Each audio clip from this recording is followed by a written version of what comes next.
Hey guys, in this video, I will show you how to add page numbers in Canva. So if you want to add, automated page numbers, what you is just open up your design, okay? And you can click on any place on your design and then click on text, right? And here you see dynamic text. It says page numbers. You can go ahead and click on that.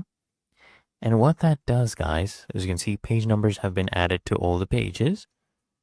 So it goes ahead and added page numbers to all of my pages. So if I add a new page, it will be page 5, as you can see right here.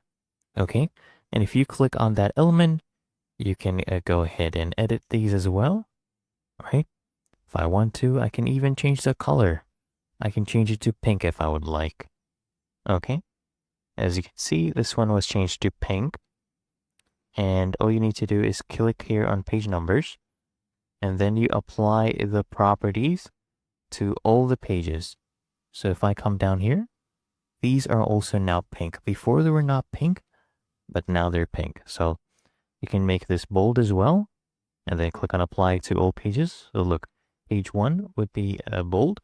If I click apply to all pages, these are also bold now. If I want to underline these, page 1 is underlined. Apply property to all the pages, and now they're all underlined as well. So you can customize it as you see fit, but otherwise it's really that easy and simple.